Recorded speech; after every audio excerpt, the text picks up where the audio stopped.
अस्सलाम वालेकुम नाज़रीन, मैथ पॉलिटिक्स में खुशामदीद। मैं हूं आपका मेजबान आबिद नसीर। नाज़रीन, हुकूमत से सवाल किया जाता है महंगाई बहुत है, जवाब आता है 9 मई। हुकूमत से सवाल किया जाता है ज़र मुबादला नहीं आ रहा, जवाब आता है 9 मई। हुकूमत से सवाल किया जाता है आप झूठे मुकदमात दर्ज कर रहे हैं, जवाब आता है 9 मई।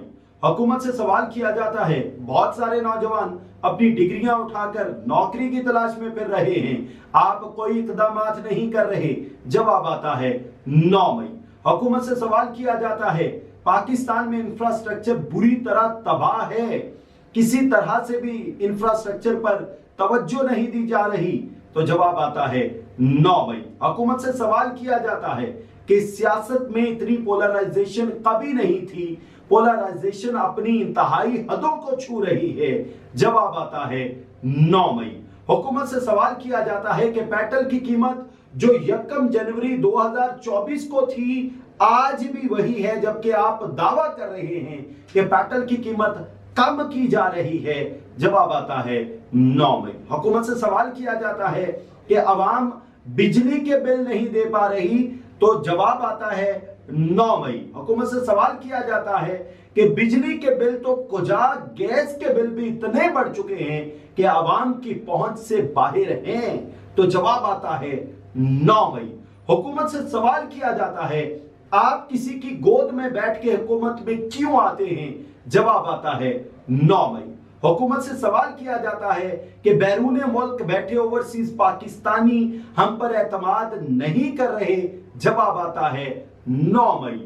हुकूमत से सवाल किया जाता है कि ज़र मुबादला क्यों नहीं आ रहा, इन्वेस्टमेंट्स क्यों नहीं आ रही, जवाब आता है 9 मई। हुकूमत से सवाल किया जाता है कि आपने वादा किया था कि 100 अरब डॉलर की इन्वेस्टमेंट आएगी, जवाब आता है 9 मई।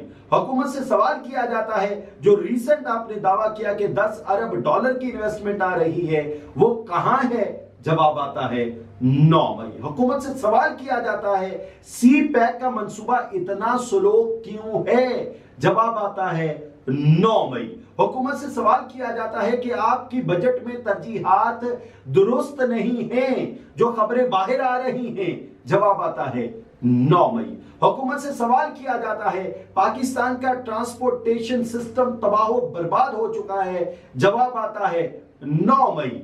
हुकूमत से सवाल किया जाता है रेलवे का निजाम बुरी तरह तबाह हो चुका है, जवाब आता है 9 मई। हुकूमत से सवाल किया जाता है कि पाकिस्तान का हर नेशनल इदारा खसारे में जा रहा है, जवाब आता है 9 मई। 1 साल से हुकूमत सिर्फ 9 मई पे सियासत कर रही है, जिसकी वजह से पाकिस्तान के हालात इतने दिगरगुं हो चुके हैं कि पाकिस्तान की टोटल इनकम से भी 75% हमारे कर्जाजात बढ़ चुके हैं। यानी पाकिस्तान 1 साल में जितने पैसे जनरेट कर सकता है उससे 75% हमारा कर्जा ज्यादा है। तो आप अंदाजा कर लीजिए इमरान खान को जेल में बिठा के झूठे केस बना के किस तरह से मुल्क तरक्की कर सकता है। आप अंदाजा कर लीजिए जब मौलाना फजलुर रहमान जमाते इस्लामी और अब मौलाना फजलुर रहमान की जावेद हाशमी से भी मुलाकात हो गई, ये सब लोग सड़कों पे आ जाएंगे, तो फिर मुल्क की मईशत वो मईशत जो सालाना 75% अभी ज्यादा कर्जा है, अगर सालाना मुसलसल पैसे जनरेट होते रहे, अब जब उसमें एहतजाज आएंगे, उसमें धरने आएंगे, उसमें लॉन्ग मार्च आएंगे, तो फिर पाकिस्तान की मईशत कहां स्टैंड करेगी। This is notable in the current scenario. हैरानकुन बात यह कि आज भी इमरान खान की 2 केसेस में बरीयत हो गई है, आज भी वो बरी हो गए हैं। मुझे बताएं कितने केसेस लेके आएंगे। आपने कहा गया कि मलिक रियाज वादा माफ गवाह बन जाए 190 मिलियन केस में, वो नहीं बने। आप बताएं वो भी, उसमें भी कहीं ना कहीं इमरान खान छूट जाएंगे। साइफर केस आज उसका भी धड़न तख्ता होने वाला है। आज के 2 केसेस जिसमें इमरान खान की बरीयत हुई है, इमरान खान बरी हुए हैं, उसके हवाले से तफसीलात आपके साथ शेयर करते हैं। फिर मजीद मैं अपना तज्किया आपके सामने पेश करूंगा। पाकिस्तान तहरीक इंसाफ के कायद इमरान खान और साबिक वजीर खारजा शाह महमूद कुरैशी को आजादी मार्च और तोड़ फोड़ के 2 केसेस में बड़ा रिलीफ मिल गया। अब देखिए तफसीलात क्या हैं। आजादी मार्च दफा 144 की खिलाफवर्जी और तोड़फोड़ केसेस में दोनों को इमरान खान, शाह महमूद कुरैशी, असद उमर, अली मोहम्मद खान, मुराद सईद को सेशन अदालत ने बरी कर दिया। इस हवाले से मजिस्ट्रेट एहतशाम आलम ने बरीयत की दरखास्तों पर फैसला सुना है। इसके अलावा district and session court Islamabad में थाना शहजाद टाउन में दर्ज 9 मई के मुकदमात में बानी पीटीआई इमरान खान की बरीयत के मामले पर जुडिशल मजिस्ट्रेट उमर बशीर ने साबिक वजीर आजम के बरीयत की दरखास्तों पर महफूज फैसला सुना दिया। अपने फैसले में अदालत ने नाकाफी शवाहिद की बुनियाद पर बानी पीटीआई को थाना शहजाद टाउन के दोनों मुकदमात में बरी कर दिया। नाकाफी शवाहिद, ना इन केसेस में शवाहिद मिले, ना 190 मिलियन केस में शवाहिद मिल रहे हैं। एक शख्स जिसको आपने कहा कि आप वादा माफ गवाह बन जाएं, उसने भी कह दिया over my dead body. For God sake, अगर पाकिस्तान को बचाना चाहते हैं, अगर हम चाहते हैं कि ये 75%, ये जो हमारी इनकम से 75% कर्जे ज्यादा हैं, इनमें कहीं कहीं कमी आ जाए, किसी तरीके से हम अपनी इनकम बढ़ा पाएं, तो keep this in mind, we need to be very conscious, we need to sit together. तमाम सियासतदानों को मिल बैठना होगा, तब जाके आप ये समझ पाएंगे, आप किसी तरीके से कोई वे आउट निकाल पाएंगे कि आपके पैसे ज्यादा हैं और आपके कर्जे कम से कम होना शुरू हो जाएं। फिर एक खुशखबरी देनी है जी। एक मसीही पहली ब्रिगेडियर खातून हैं, उनकी तफसीलात हेलर मैरी रॉबर्ट्स को पाकिस्तान आर्मी मेडिकल कोर में ब्रिगेडियर के ओहदे पर तरक्की दे दी गई।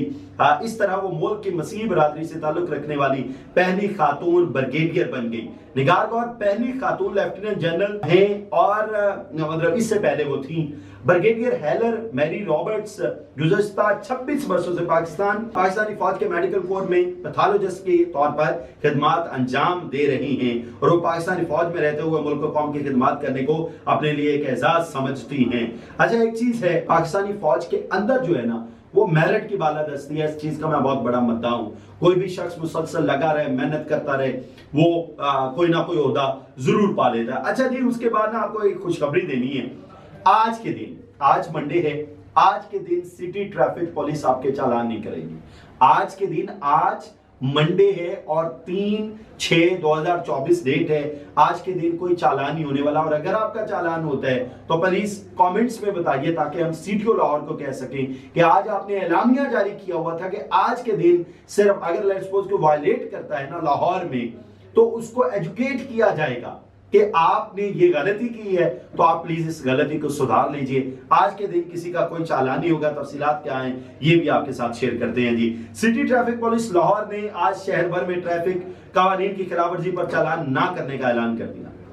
Got the point. CTO Lahore Ammara Athar का कहना है आज लाहौर के किसी शहरी को ट्रैफिक कवानीन तोड़ने पर चालान नहीं किया जाएगा, बल्कि उन्हें आगाही फराहम करते हुए वार्निंग दी जाएगी। आज के रोज चालान करने के बजाय शहरियों को उनकी गलती का एहसास दिलाते हुए उन्हें एजुकेट किया जाएगा। वैसे बहुत अच्छा कदम है।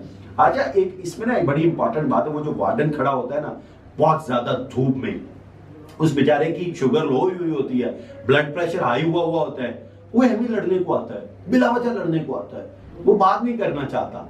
अगर वो बात करता भी है तो बस उसने ठानी हुई कि मेरी डिग्निटी के खिलाफ है, किसी बंदे को मैंने रोका, उसे मैं बात करके जाने दूंगा, चालान करूंगा। अगर किसी ने कह दिया भाई मेरी बात तो सुन ले, वो बदतमीजी करने पे उतर आएगा। तो जो वार्डन्स हैं उनसे भी मेरी दरखास्त है, आप सही समत में चलें। एथिक्स असल में आपका काम है ट्रैफिक के फ्लो को सही रखना। आपका ज़ैली काम है कि अगर कोई वायलेट करता है उसका चालान कर दें। सबसे पहले अगर आपके उस एरिया में जहां आप चालान कर रहे हैं, अगर ट्रैफिक का फ्लो सही नहीं है, लोग एक दूसरे में लग बज रहे हैं, तो मुझे बताएं कि आपके होने का फायदा क्या। फिर आप चालान की तरफ अभी ना जाइए, अपने टारगेट को बाद में पूरा कर लीजिएगा। आप सबसे पहले उस ट्रैफिक के फ्लो को बेहतर बनाएं। अच्छा, फिर क्या हुआ जी, उन्हें एजुकेट किया जाएगा। इस एजुकेशन डे का मकसद शहरियों को कवानीन पर अमल दरामद करने की तरगीब देना है। बताया जा रहा है गुज़श्ता माह 20,870 ई चालान ना दहिंदगान के खिलाफ कार्रवाइयां की गई। माह मई में 1 करोड़ से ज्यादा जुर्माने वसूल किए गए। ई चालान ना दहिंदा सैकड़ों गाड़ियां थानों में भी बंद की गई। ट्रैफिक पुलिस की 5 टीमों ने शहर के मुख्तलिफ चौकों और मशहूर शाहराहों पर कार्रवाइयां की। मई में 1 करोड़ से ज्यादा जुर्माना वसूल और सैकड़ों गाड़ियां थानों में बंद की गई। ठीक है जी। अच्छा, उसके अलावा जो तफसीलात हैं, 5 माह के दौरान 22,76,000 से जायद शहरी कानून शिकन निकले। ट्रैफिक कवानीन की खिलाफ वर्जियों में मोटरसाइकिल सवार सबसे आगे रहे। रवा साल 1,86,000 बगैर हेलमेट मोटरसाइकिल सवारों को चालान टिकट जारी किए गए। 2,39,000 बगैर लाइसेंस गाड़ी मोटरसाइकिल चलाने पर चालान टिकट जारी किए गए। कवानीन की खिलाफ वर्जी पर 5,61,617 गाड़ियों के खिलाफ कार्रवाई की गई। अच्छा, अब यहां अप्लाइड फॉर गाड़ियों की भी बात कर लेते हैं जी। अप्लाइड फॉर और बगैर नंबर प्लेट्स 1,40,000 गाड़ियों के खिलाफ वर्जी करते हुए पकड़े गए। 19,000 गाड़ियों के खिलाफ वन वे की खिलाफ वर्जी पर कार्रवाई की गई। ट्रैफिक बहाव में खलल डालने पर 70,000 गाड़ियों के खिलाफ, रेड सिग्नल क्रॉसिंग पर 28, सीट बेल्ट ना पहनने पर 14,000 व्हीकल्स, जबकि दौराने ड्राइविंग मोबाइल का इस्तेमाल पर 32,000 गाड़ियों के खिलाफ, खतरनाक अंदाज में ड्राइविंग पर 40,000 गाड़ियों के खिलाफ कार्रवाई की गई। कार्रवाई का मकसद ट्रैफिक कवानीन की बालादस्ती और मुनज़्ज़म ट्रैफिक को यकीनी बनाना है, और चालान का मकसद रेवेन्यू इकट्ठा करना नहीं बल्कि शहरियों की इस्लाह मकसूद है। अच्छा, इसमें ना मोटरसाइकिल सवार और रिक्शा सवार, उनसे मेरी दरखास्त है, फॉर गॉड सेक अपनी भी जिंदगी का ख्याल किया करें और दूसरों की जिंदगी का भी ख्याल किया करें। और पाकिस्तान में इस वक्त जो सियासी धींगा मुश्ती है, इसमें जितना किरदार आप अदा कर सकते हैं आप जरूर कीजिए। और सियासतदानों से मेरी हाथ जोड़ के गुजारिश है, आज इमरान खान पे जो कड़ा वक्त आप मिलकर लेकर आए हैं ना, कल आप पे भी आ सकता है। दुआ है अल्लाह ताला पाकिस्तान और पाकिस्तान में बसने वालों को खैर करे। इजाजत दीजिए, अल्लाह हाफ़िज़।